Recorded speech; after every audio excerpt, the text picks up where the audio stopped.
Esta es la clase del 27 de marzo y como ya sabéis, pues vamos a dedicar algunas clases a filosofía de la epidemiología.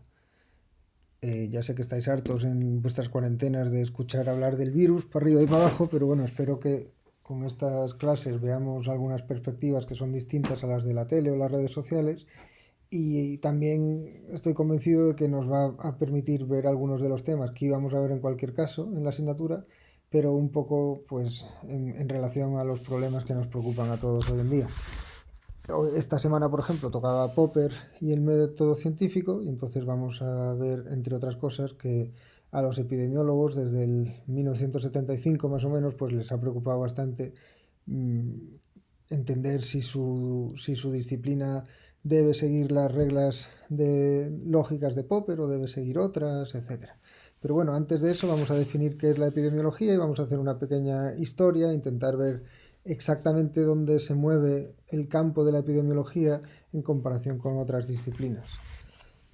Aunque el término epidemiología, que significa epi alrededor del demos, probablemente fue acuñado en 1588, probablemente por un médico español, sin embargo, el primer caso que claramente sigue metodología parecida a la actual es John Snow, que descubrió o consiguió frenar una epidemia, descubrió las causas de una epidemia de cólera en 1832 en Londres. Y descubrió las causas significa en epidemiología que pudo detectar a qué tipo de población estaba en riesgo de contraer una enfermedad. Eso es lo que hace la epidemiología, es encontrar los determinantes que hacen que determinadas poblaciones contraigan unas enfermedades y otras no.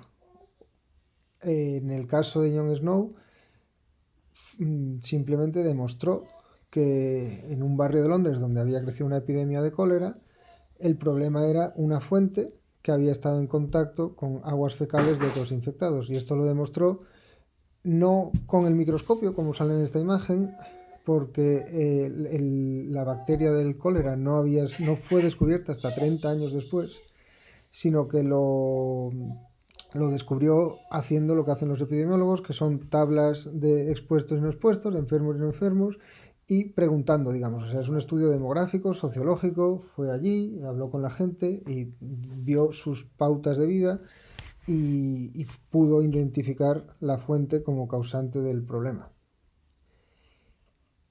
Como veis, si la bacteria del cólera no se descubrió hasta 30 años después, significa efectivamente que la epidemiología y la bacteriología o la teoría celular tienen escalas diferentes.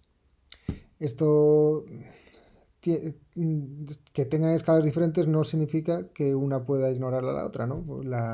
Al fin y al cabo, pues la epidemiología, las enfermedades que estudia, la crean patógenos que se dan a un nivel biomolecular.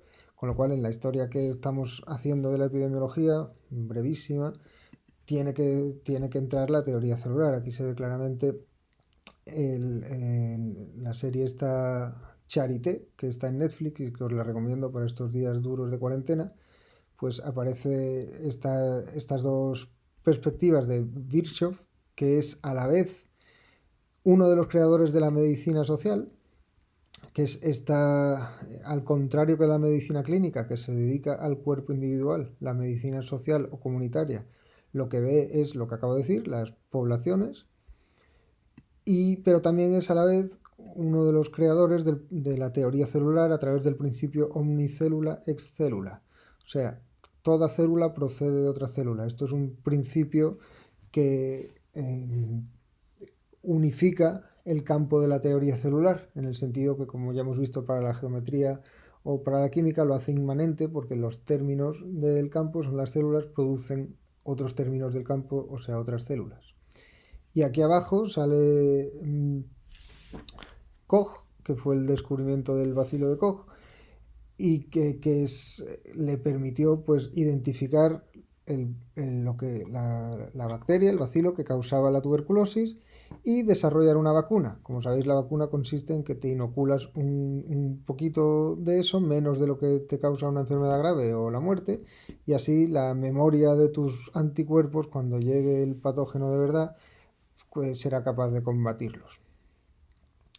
Por la misma época en Francia estaba Pasteur, que hay un libro de Bruno Latour, muy famoso en sociología e historia de la ciencia, que se llama La pasteurización de Francia, que consiste en decir que Pasteur, desde su laboratorio de cristalografía, fue extendiendo sus dominios a diferentes disciplinas, la micrografía, la medicina veterinaria, la fermentación y la bioquímica, para conseguir la pasteurización de Francia, o sea, convertir a toda Francia a pasteurizar la leche, por ejemplo, a identificar que contra Pouchet, que era su rival, que la vida no se genera, las bacterias como unidades mínimas de la vida, no se generan espontáneamente, sino que omnicélula es célula, proceden de otros organismos vivos y entonces localizó el modo de parar esa generación.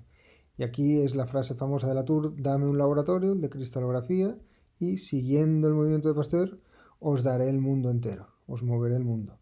Esto es interesante para ver cómo la historia de la ciencia pues tiene efectos efectivamente en la sociedad, que lo detalla también lo recoge una comedia de 1930 o así, que se llama Knock o el triunfo de la medicina, que un médico llega a un pueblo y al principio está muy enfadado porque la gente no tiene cuidado ninguno, tal y cual, y al final de la novela pues sonríe satisfecho porque ha elevado al pueblo a la existencia médica, dice. ¿Por qué? Porque a las 8 de la tarde todos encienden la luz del baño para medirse la temperatura con un termómetro. Es algo parecido a lo que nos está pasando estos días. Nosotros estamos elevados a la existencia médica al estar confinados en nuestras casas para prevenir una pandemia.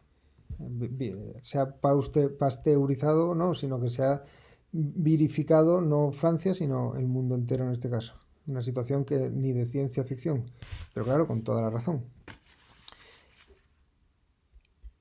Como digo, la perspectiva o la escala de la epidemiología de poblaciones es distinta a la de las células y a la de las bacterias, pero la presupone. No habría epidemiología si no hubiera virus y enfermedades bióticas.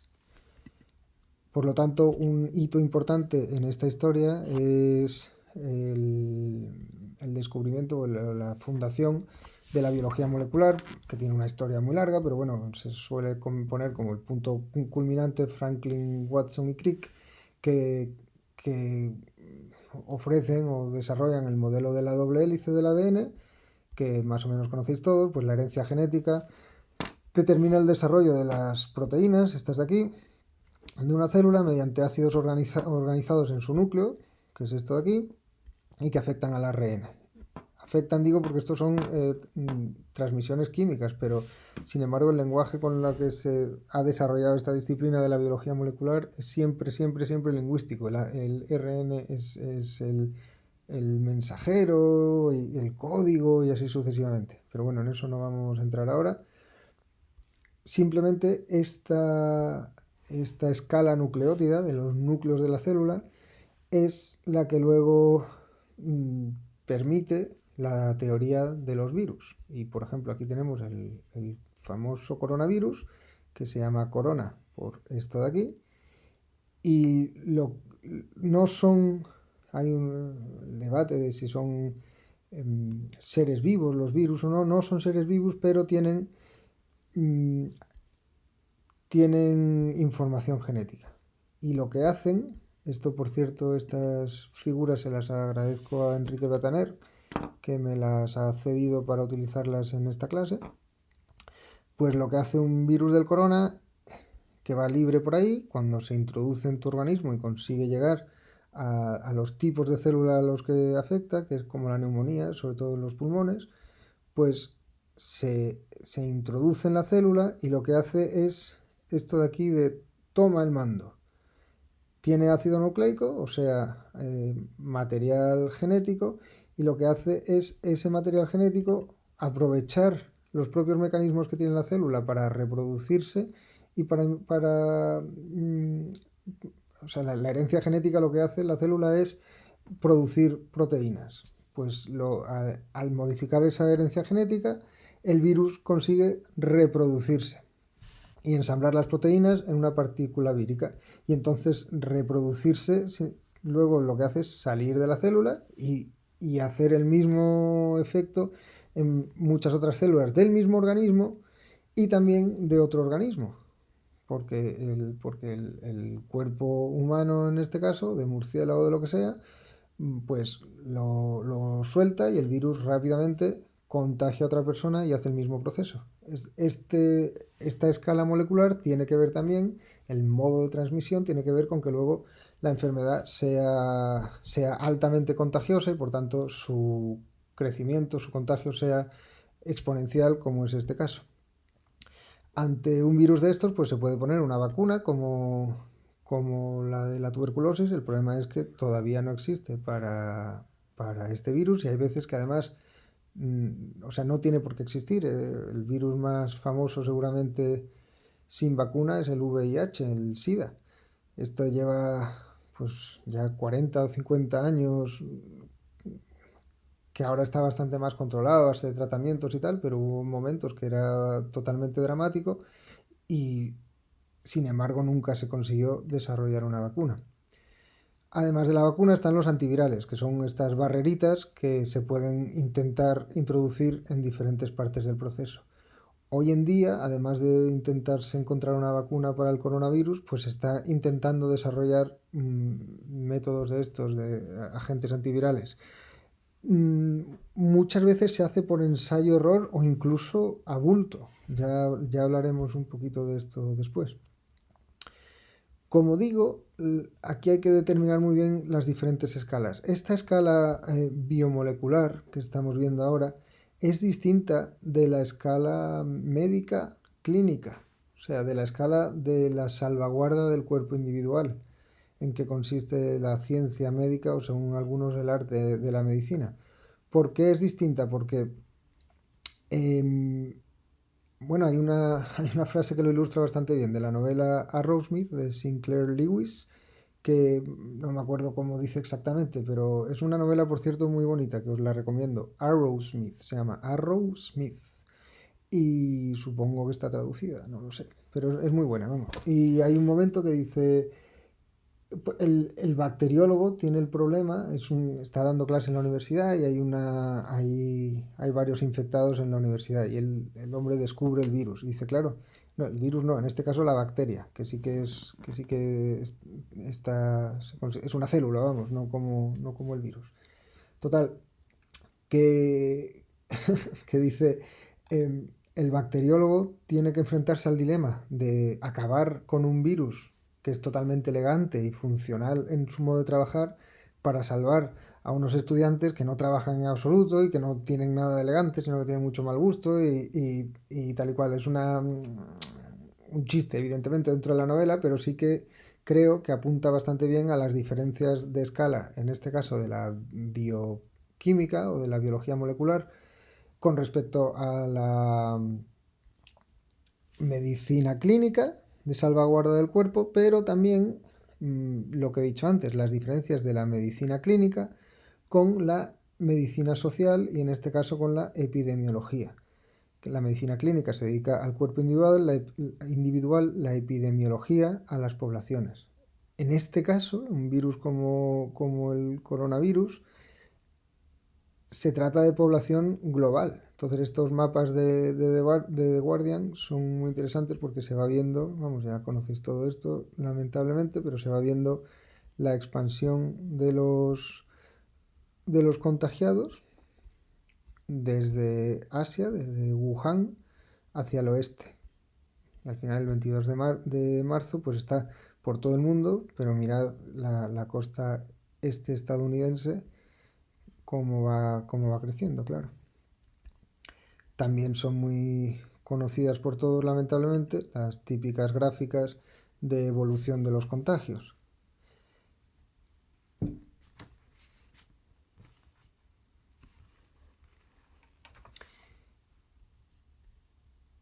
Como digo, la escala de este tipo de estudio epidemiológico es distinta que la del contagio individual. Ya hemos dicho que You Know Nothing, Jon Snow, no conocía las causas bioquímicas del cólera, cuya bacteria se aisló 30 años después, pero no le hizo falta, digamos, para determinar que había algún microorganismo en la fuente que estaba causando el asunto, porque el cólera, la epidemia.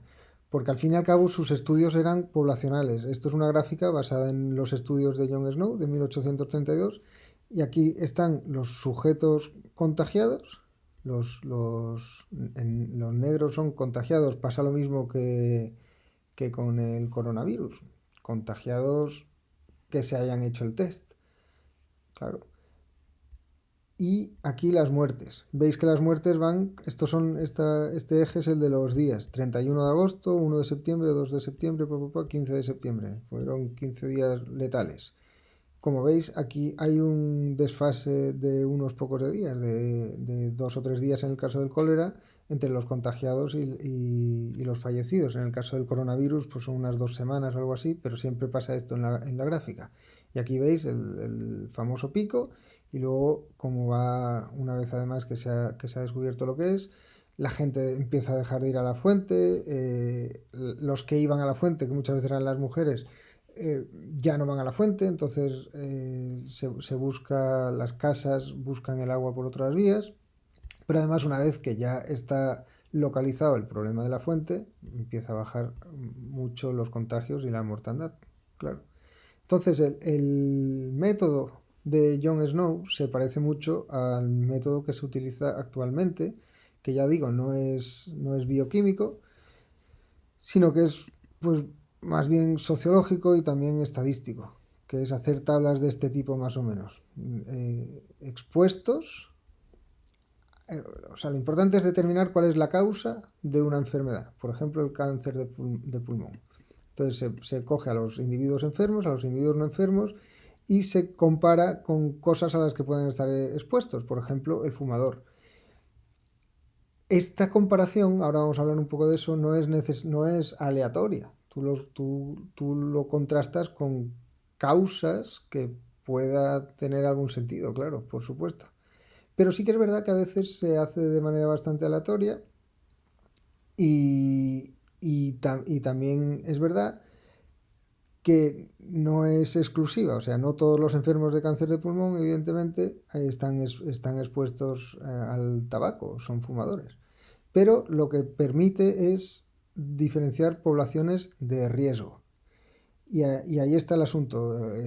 Robert Koch, el del bacilo de la tuberculosis, defendía una especie de determinismo fuerte, según el cual, pero claro, en el caso de la tuberculosis es más claro que en otros, si tienes el bacilo es que vas a padecer la enfermedad. Y si padeces la enfermedad es que tienes el bacilo. O sea, es una causa suficiente y necesaria. La mayoría de la epidemiología en los últimos 50 años como mínimo, más bien hace estudios de varias causas concomitantes y de factores ecológicos y de riesgo y de todo tipo. De modo que más que un determinismo fuerte, lo que se estudia es la probabilidad, los llamados factores de riesgo, la probabilidad de que una determinada población, con unos determinados hábitos, un determinado ingreso, una determinada edad, sexo, incluso a veces raza o material genético, pues qué probabilidades tienen de contraer una enfermedad u otra. Los estudios así metodológicos que se suelen seguir son los de Rothman y otros, y básicamente lo urgente de todo de este asunto, de este problema metodológico de encontrar las causas y de determinar si las causas son deterministas o probabilistas, es que ser capaz de determinar las causas o los factores de riesgo determina políticas de salud pública. Esto ya lo hablamos en clase en algún momento de finales de febrero. No sé si os acordáis, en el que dijimos que dado el precedente chino con el coronavirus, seguramente todos los gobiernos occidentales estaban haciendo cábalas de los factores de riesgo que tenían sus poblaciones y también de cómo se iba a perder, digamos, más dinero y más vidas. si con un parón preventivo de toda la economía o si esperar a que llegara el virus. Y claro, cada país pues siguió una política distinta. En el caso de España, pues como sabéis, la curva de contagiados ahora mismo es inmensa y seguramente tenga que ver con esas cábalas que se estaban haciendo a finales de febrero. Entonces, el problema de las causas es práctico en el caso de la epidemiología. Vemos que tiene que ver con la filosofía, pero es un problema eminentemente práctico. Entonces vamos a ver la perspectiva filosófica que queríamos ver esta semana, en concreto la aplicación de Popper, pero también vamos a ver cómo influye o sea, cómo se conecta ese problema filosófico con el problema práctico, que al fin y al cabo es el que nos debería interesar y el que interesa a los médicos. Popper no dice mucho sobre epidemiología. En el texto que leímos y comentamos en la clase de ayer, tiene esta frase diciendo vamos, básicamente lo llama la atención sobre el hecho histórico de que las epidemias, que acordaros que la peste durante la Edad Media, pero también el Renacimiento, causó muchísima, vamos, la desaparición de aproximadamente un tercio de la población europea, que es una barbaridad. Pues las causas, estamos hablando de las causas eran de la influencia, de la gripe, era la influencia astral. O sea, la influenza venía de influencia, es la misma palabra, y se dice Popper, yo esto no sé si es históricamente del todo cierto, pero que los astrólogos decían que la peste tenía que ver con los planetas, básicamente. Entonces, claro, acordaos que la teoría de Popper es que las hipótesis científicas vienen de otras hipótesis científicas y estas a su vez de sus mitos una vez que han sido refutados. Es difícil pensar cómo las hipótesis actuales vienen de esta hipótesis astral, pero lo que sí que está claro es que Popper está refiriéndose a esa hipótesis astral como una hipótesis mitológica, astrológica, que no tiene valor en la epidemiología actual. Entonces la pregunta, desde un punto de vista popperiano, sería, bueno, ¿y cómo se obtienen las hipótesis causales en la epidemiología actual? Por ejemplo, esta que hemos visto aquí, si fumar causa cáncer de pulmón o es un factor de riesgo en la probabilidad de adquirir cáncer de pulmón. Hemos leído para esta discusión un artículo de Vanegas y otros que son médicos, no filósofos, y que se llama directamente Popper y el problema de la inducción en epidemiología. Los que habéis leído este texto, la mitad habéis leído a Popper y la mitad este texto más o menos, pues este texto lo que hace es resumir a Popper, básicamente, con algunas aplicaciones a discusiones en epidemiología. Pero acordaos que Popper, todo el argumento, como vimos ayer, pues es que es contra la inducción y por una teoría de la demarcación entre ciencias y pseudociencias, siendo el criterio de la demarcación la refutabilidad o falsibilidad de las teorías. Las teorías tienen que hacer predicciones susceptibles de ser refutadas. Entonces, en este artículo, dicen los autores, argumentamos que los criterios de causalidad usados en epidemiología no son sino reglas del método destinadas a lo mismo. Tratan de eliminar o reducir el error, azar, sesgos, etc., al contrastar una hipótesis causal. Por tanto, la llamada inferencia causal, el paso de la evidencia a la teoría causal, no es un proceso lógico, inductivo o probabilístico, sino decisión basada en la evaluación de una hipótesis causal gracias a reglas metodológicas como los criterios de causalidad. Traduciendo, lo que está diciendo es no existe la inducción, o sea, nosotros no es que es contraintuitivo, no suponemos que haya cáncer de pulmón, que el cáncer de pulmón tenga como causa, como una de las causas, el fumar. No lo suponemos porque hayamos observado que haya bastantes enfermos con fumadores, sino que, ¿por qué? ¿Por qué no lo suponemos? Bueno, porque esa inferencia lógica no es lógica, es inductiva. O sea, Popper, acordaos, siguiendo a Hume, lo que dice es, yo por muchas evidencias aisladas, experiencias aisladas que tenga de algo, no puedo generalizar más allá de la propia repetición que estoy viendo. Popper, aunque niega ese criterio de la repetición, dice, no, no, si motivos para hacer correlaciones hay, pero esos motivos están siempre en el sujeto, digamos. Es una especie de manía organizadora que tienen tanto los animales como los seres humanos para sobrevivir. Pero claro, ese argumento es puramente lógico, el argumento contra la inducción. Y estos autores lo llevan con mucha razón a su extremo y dice, claro, nosotros no inferimos... no- vamos a ver, lo que están diciendo es, al final, que son reglas del método. O sea, la inducción no tiene validez lógica, pero se introduce en la epidemiología y en otras ciencias como modo de guiar metodológicamente, no lógicamente, las hipótesis. O sea, si tú ves muchas veces que hay fumadores con cáncer de pulmón, tú no puedes deducir que el tabaco causa cáncer de pulmón, pero puedes lanzar la hipótesis de que puede ser una causa y entonces dedicarte a intentar refutarla. Al final, lo que están proponiendo, de hecho, es cierta conexión entre la inducción, no ya lógica, sino metodológica, pero en la práctica es lo mismo, y el método hipotético deductivo del que hablamos un poco ayer. Las reglas o principios metodológicos se resumen en dos: sea inventivo y crítico, es decir, proponga hipótesis audaces y somételas a test severos de la experiencia. Sí, claro, audaces, pero que tengan que ver con el material empírico de partida.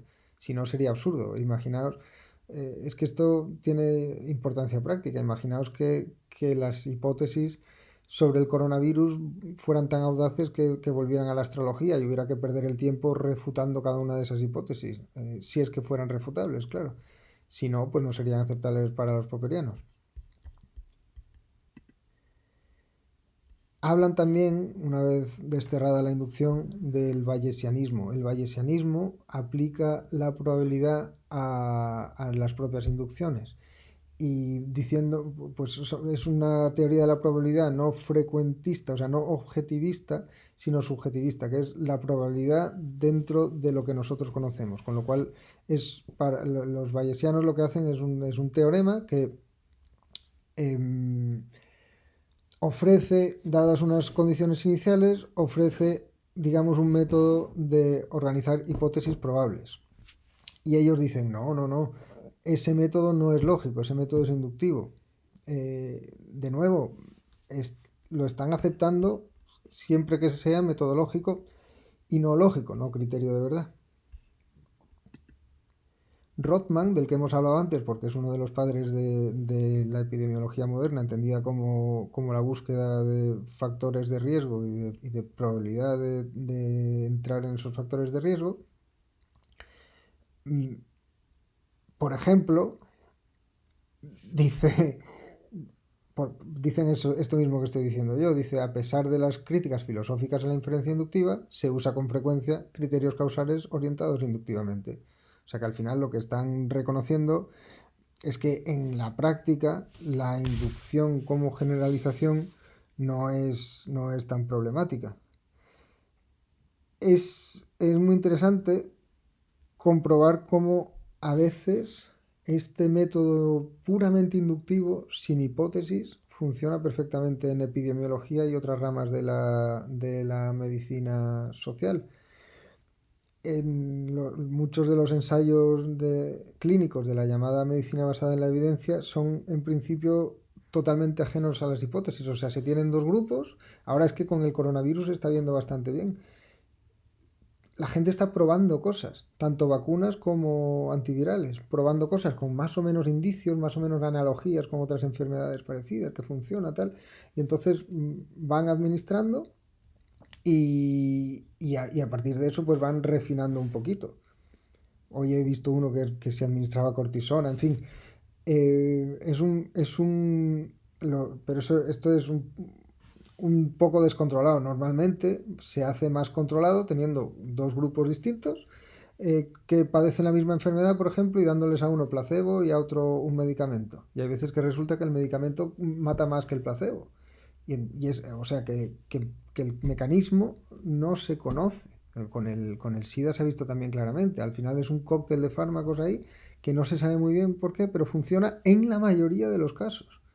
Claro, ahí no hay hipótesis ninguna, sino que ahí lo que prima es la práctica y en este caso, por supuesto, sí, la inducción, porque tú lo que estás viendo es que de dos grupos diferentes hay más casos en los que funciona tu tratamiento que otros.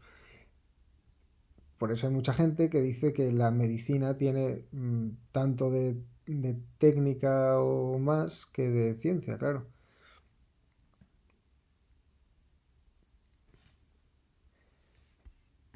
Para terminar, quería señalar que este libro reciente de Filosofía de la Epidemiología, yo creo que no es definitivo, ni mucho menos, pero es muy interesante constatar que solo tiene 2 páginas dedicadas a Popper. Y os digo que esto de Popper no ha sido una obsesión de los autores que hemos visto esta semana, sino que se ha discutido mucho en epidemiología desde los 70, comparando la epidemiología pues, con la física, que es con la que se compara todo el mundo, igual que antes se comparaban con la geometría, pues en el siglo XX se han comparado con la física. Y pero claro, los problemas del popperianismo que introduce el popperianismo son muchos. Para Popper, por ejemplo, la biología evolutiva no es falsable, porque le pasa lo mismo que al psicoanálisis. La adaptación y la selección natural pueden explicar todo tipo de formas biológicas, porque de hecho hay un montón de tipos de formas biológicas, y como además es difícil experimentar con ellas, aunque se puede hacer en moscas y bacterias y tal y cual, pues según Popper no es falsable. Y pasa un poco lo mismo en virología y en epidemiología. Es muy difícil ver que tenga efectividad real ese principio de Popper, pero eso no significa que no sean mm, ciencias efectivas. Bueno, pues este libro solo tiene 2 menciones a Popper, básicamente. Y, y es para decir lo mismo que están diciendo estos 2 autores, aunque ellos lo hacen defendiendo a Popper, que es que sí, que no tiene validez lógica la inducción, pero tiene validez metodológica. O sea que en la práctica sí que se utiliza la inducción. Y el problema que plantea este hombre a Popper, que eso sí que es interesante, es decir, bueno, lo difícil es ver primero cómo se pasa de las inducciones a las hipótesis, pero también cómo se pasa de las hipótesis a las predicciones, o sea, lo que se llama el diseño experimental, el diseño de experimentos basados en hipótesis, cómo funciona eso, esa perspectiva que no es lógica, porque esto que decía Popper, que es una deducción, sí es una deducción, pero pero con un montón de supuestos intermedios y tal y cual, no es lógica, pero sobre todo lo que es científica. O sea, lo que estoy queriendo decir es que al subrayar tanto la importancia de determinar bien cuál es la escala de la epidemiología frente a otras disciplinas y a la importancia de determinar cuáles son las prácticas de hecho metodológicas, no lógicas, de los científicos, lo que estoy intentando subrayar es que la filosofía de la ciencia no es solamente o incluso primordialmente análisis lógico, de la validez de los argumentos o de su refutabilidad, sino que es sobre todo intentar entender cómo funcionan de hecho las disciplinas, qué tipo de escala y de términos manejan y qué operaciones, en este caso las hemos visto, son las que desarrollan sus científicos y les llevan más o menos a construir teorías o en este caso prácticas, correlaciones probabilísticas, todo ese tipo de cosas. Pues nada, espero vuestras preguntas y hasta pronto.